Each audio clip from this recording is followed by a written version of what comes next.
ازيك يا باس وازاي همومك؟ انا جاي النهارده اعدل يومك، اعرفك بنفسي. الاول انا الماجيك عبد الرحمن، وده فيديو هينسيك همومك. يلا بينا نبدا. انا بقالي كتير ما قلتش المقدمه دي، مع اني لسه قايلها في اللايف بتاع امبارح. بس لا مقدمه اليوتيوب غير يا جدعان. دخلة اليوتيوب كده انا بحسها، فاهم انت، حاجه ليها وقار كده المهم رجعنا اخيرا بعد غياب دام لحوالي 3 اسابيع وداخلين في الشهر. اي نعم، كنت بنزل ريلز كده كل فين وفين، بس برضو مهما كان الفيديوز الطويلة او اللي فيها تختيم او هي الافضل، هي يعني تقريبا برضو اصلا الريلزات كانت عاملة قلق. وحابب ان انا اشكركم جدا اصلا على الدعم اللي انتوا عملتوه في فترة الغياب دي، برغم ان انا كنت غايب وبنزل مقاطع ريلز من لايفات، يعني لايفات قديمة. برغم كده كنت برضو بلاقي في دعم قوي، فشكرا جدا ليكم. خلاص مبقاش في غياب تاني، هتلاقيني اول باول سواء هنا او على الفيسبوك. انا تقريبا بستريم يوميا، فلو حابب تشوفني وانا بستريم هتلاقي اللينك تحت في الديسكريبشن. يا ريت تتابعني هناك، هستناك اكيد تنورني. ويلا بينا نبدا موضوع الحلقه بتاعنا النهارده. بقى جبت لكم لعبه محاكي تنقيب عن النفط او البحث عن البترول. من الاخر كده هنشتغل مهندسين بترول النهارده، بما انك ما جبتش مجموع هندسه، شايفك انت اللي بتعيط. فيلا بينا اخدك في رحله بسيطه كده، وازاي تطلع البترول من تحت الارض. فيلا بينا نبدا. هنا بنختار كده بدايه نختار الاراضي اللي فيها زراعه عادي جدا. باختصار شديد احكي لك اللعبه عباره عن ايه. انت شايف زي ما انت شايف كده الارض اللي تحت ديت، زي ما انت شايف اللون البني ده، انا هحاول ان انا ادور فيه من استخدام الحاجات اللي فوق ديت. زي سكان او زي افحص بيها الارض اذا كان فيها بترول او صخر، عشان اطلع منها البترول وابيعه لمحطة، سواء المحطة اللي على الشمال او المحطة اللي على اليمين. السعر اللي موجود عليها ده هو السعر اللي انا اقدر ابيع فيه البترول، علشان اعلي الاماونت اللي فوق ده، اللي هو 2000 دولار. باختصار شديد الحصان اللي على اليمين خالص ده اللي هينقل البترول، هيبيعه سواء في الناحيه على الشمال او الناحيه اللي على اليمين. اللي في النص ده خزان هسيب فيه الوقود. واخيرا وليس اخيرا البرج دوت هو اللي هيشفط لي زي مضخه تشفط لي البترول من تحت الارض. فيلا بينا نبدا ونختار الاسكان ونشوف. نسكان مثلا زي ما انت شايف كده، لقينا بترول في الحته دي وفي الحته دي، فاحنا هنجيب على طول المضخه ونمد خرطوم هنا، ونجيب على طول حصان علشان يبيع لنا هناك. زي ما انت شايف سعر بالدولار، نجيب حصان تاني على طول عشان نسند معاه، وهنبيع الاتنين هناك. زي ما انت شايف هو بيبيع البنزين بدولار 23 سنت. ف يلا بينا نبتدي رحلتنا في بيع ايه البنزين. هنختني في اقل من حلقتين بالظبط. لو حابين ان احنا نكمل على السلسله ديت واللعبه دي بالذات، فيا ريت تشترك بالقناه وانت تشترك، تفعل زر الجرس عشان يوصلك كل جديد. ادخل على بيج الفيسبوك ويلا بينا نبدا. زي ما انت شايف كده بقى احنا بنودي ايه الحصان، هو عمال يروح ويبيع للبنزين، فاهمني. احنا ممكن نقوم جايين ايه موصلين خرطوم تاني كده عشان يطلع من هنا ومن هنا في نفس الوقت. احنا دلوقتي حوالي خسرانين حوالي 800 دولار، فاحنا محتاجين نعوضهم بقى بالبنزين.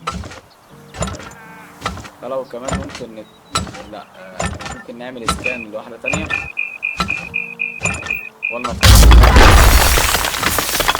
فلوس معرفناش نكسب. هنا ايه الدنيا؟ برضه هنا مفيش،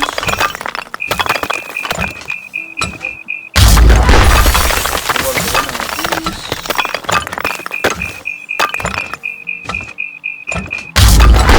هنا في واحدة، فهنستنى نجيب فلوس. ماشي، زي ما انت شايف المحطة اللي على الشمال بقت احسن من المحطة اللي على اليمين، فهنخلي الاتنين يبيعوا من هناك. خلاص الدولار هنا بقت بدولار وهناك بقت ب 96 سنت، فلا يبقى نخلينا هناك افضل. المحطة اخيرا وصلت. فاحنا كان معانا 2000 دولار، افتكروا خليكم فاكرين حاجة زي كده، كان معانا 2000 دولار. فمحتاج ان احنا نعوض ال 2000 دولار دول، بدل ما يبقوا راس مال، لا نخليه بقى يبقى في مكسب. زي ما شفت مدينا خرطوم كده لحد البقرة السودا دي اللي فيها البنزين، فهنا تبتدي تملى. هنا برضو على الشمال بدأ السعر انه يقل، وعلى اليمين برضو السعر بيقل.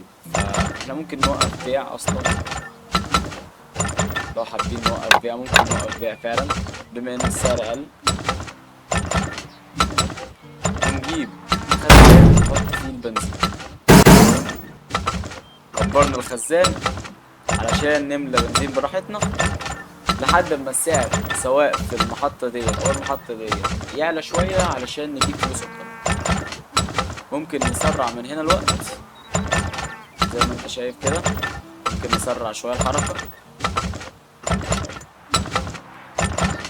على اليمين ابتدى السعر يعلى، فغالبا هنبتدي بقى ان احنا نروح نبيع على اليمين. فدلوقتي بقى نبتدي ان احنا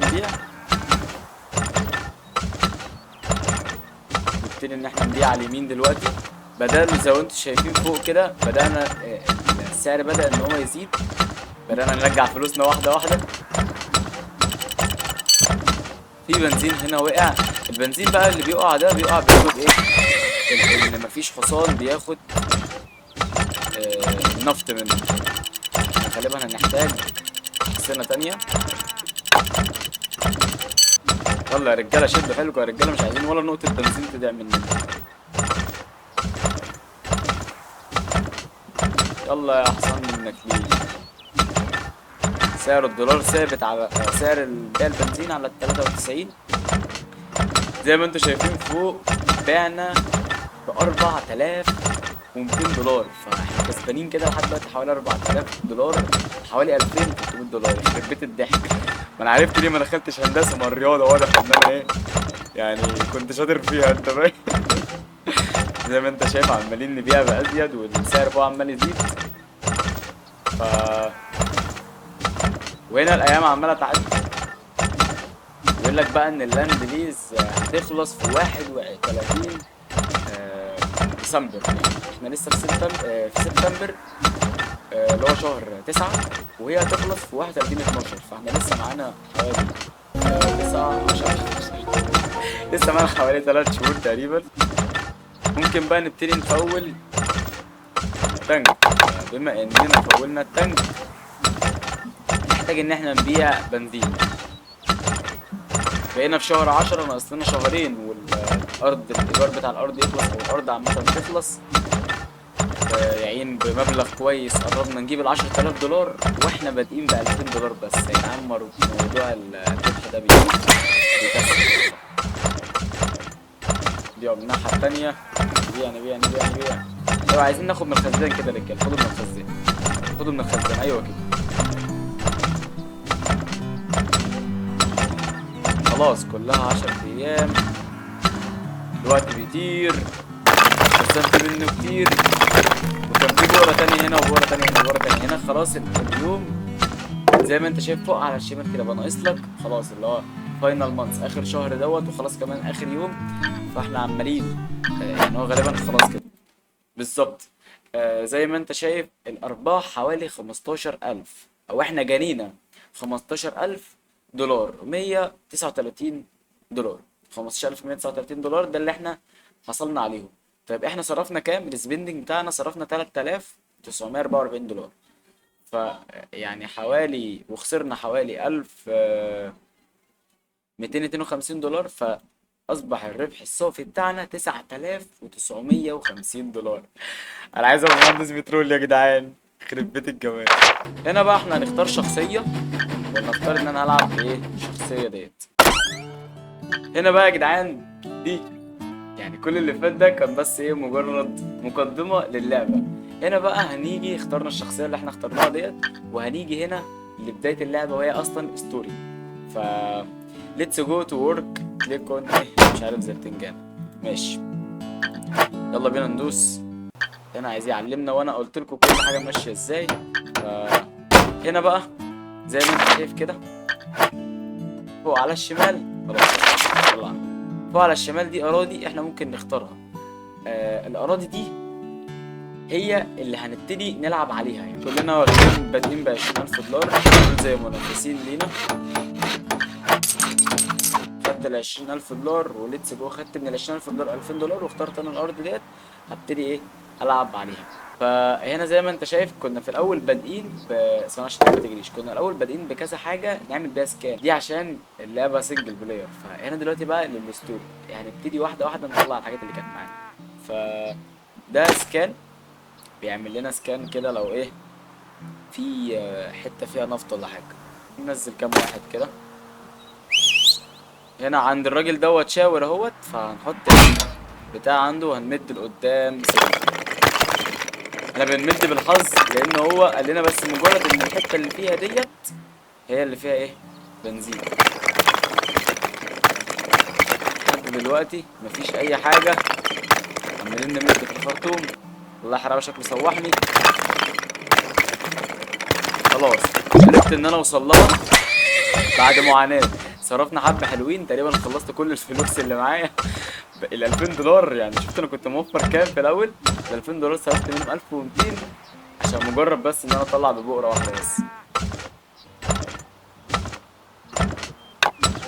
هنروح نبيع على طول عشان احنا محتاجين فلوس اصلا. 78 سنت 79 عبال ما يروح يبقى ايه 82 ولا حاجه بالظبط كده. حاول نجري الوقت شويه. هنا شاور لي ان في حاجه عنده، فممكن ننزل كده.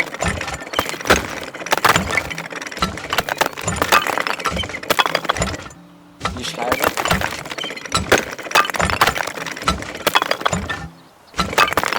برضو مفيش حاجه اهي. خلاص لقيناها. نجيب حصان تاني ونخلي الاتنين يبيعوا ونبتدي نبيع.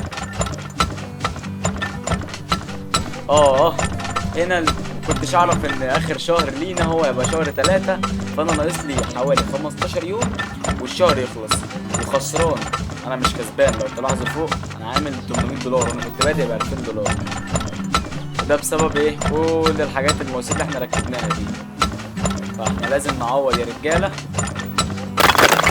1400 خسرنا 500 دولار بدل ما كنا كسبانين، لا خسرنا. هنا بقى قال لك ايه الناس اللي جمعت فلوس دي جمعت 300، اللي جمع 400، كل واحد مجمع 400 دولار. ده اعلى رقم جاب 424 دولار. انا الوحيد اللي خسرت فلوسي في الوقت ديت. هنا بقى الحاجات اللي انا بقول لك عنها، يعني مثلا هنا التاون هيل دي المدينه اللي انا هختارها. البنك لو عايز ان انا اعمل كارد، شايف واخد بالك من اللعبه وتفاصيلها. الفكتور بقى اللي هو المصنع، هنا لو انا عايز ازود اوسع الانبوب شويه، اركب اكبر حجم الخزان، ازود التايمر، اخلي الخزان بانبوبتين بس، وهكذا. وكل شويه يبني مبنى. المبنى دوت هيساعدني في التطوير مع اللعب. نختار اول حاجه ارض بالظبط كده. الارض دي كانت 38، فاحنا هنخلي 36 ودي 38، فانا ممكن اخد ديت ورهنت عليها ب1000 دولار او 2000 دولار قصدي. خدنا الارض خلاص نروح على طول. كل دول طوروا الا انا ما طورتش عشان انا خارج اخر مره خسران، مش عايز اخسر فلوس تاني، محتاج ان انا اعوض اللي حصل فيا المره اللي فاتت. فنبتدي كده نقول بسم الله. ننزل واحد كمان ماشي. واحد قال لنا يلا، المفروض ان ده هيخلص في 30/6 واحنا في 30 30/7 كده، مش 30/6. ماشي هننزل كده دوت وهننزل ماشي. ده الحمد لله نزل تقريبا مسطره يعني بسرعه عشان هو مفيش وقت. وده تقريبا جه مسطره زي ما انت شايف، حرفيا جه مسطره. فنجري بقى الوقت، حصان واحد يكفينا ان شاء الله.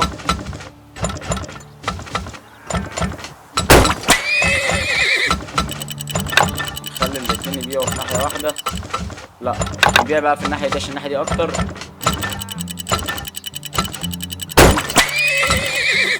اوكي تمام. هنبيع من الناحيه الشمال عشان الناحيه الشمال بقت 70 سنت. انا بدات اعوض شويه الفلوس اللي بخسرها. تمام خلينا في الناحيه الشمال برضه. الناحيه الشمال 82 سنت. كنت بادئ ب 2000 دولار، بقيت كسبان 700 لحد دلوقتي. بدات ان انا اعوض شويه، محتاج ان انا اعوض عشان انا كنت خسران 500 دولار لو تفتكر الجيم اللي فات. فلازم اعوض الفلوس عشان ابقى انا زي عمده البلده. ماشي هنجود بقى هنا، هنودي الناحية التانية البنزين بتاعنا. كسبنا 5000 دولار او وصلنا ل 5000 دولار، احنا تقريبا كده كسبانين حوالي 3000 دولار. احنا عوضنا ال 500 اللي فاتوا وايه، حطينا اللي في النص. بنجري الوقت بقى بالدولار، البنزين خلص، فمش عايز اخد الريسك بصراحة في ان انا اعمل واحدة تانية. اوف، دي لو كنت قدمتها كده سنة كنت خدت بترول كتير اوي. ماشي، كسبنا صافي ربح 2800 دولار. مين اكتر واحد يا ترى خد فلوس؟ انا التاني، والليدي اللي هي لابسه اخضر دي اسمها دايزي الاول ب 3000 دولار، فرق بيني وبينها 200 دولار، وحظها ان انا ما لقيتش البورة اللي هي الكبيرة. فكده نقدر نقول ان انا بقى معايا ال20000 بتوعي تاني. تقريبا انا اكتر واحد فيهم معاه فلوس، ده معاه 5 ودي معاه 6 وده 5، فانا اكتر واحد معاه فلوس دلوقتي. رجعت الحمد لله بعد ما كنت اقل واحد حرفيا. فلو حابين ان احنا نعمل سلسلة من اللعبة دي فيا ريت تقول لي تحت في الكومنتات. وللاسف الشديد بس كده، ده اللي كان عندي النهارده. اتمنى اشوفك الفيديو الجاي على خير وبصحة وسعادة وسلام. كان معاكم الماجيك عبد الرحمن، اشوفكم الفيديو الجاي. سلام.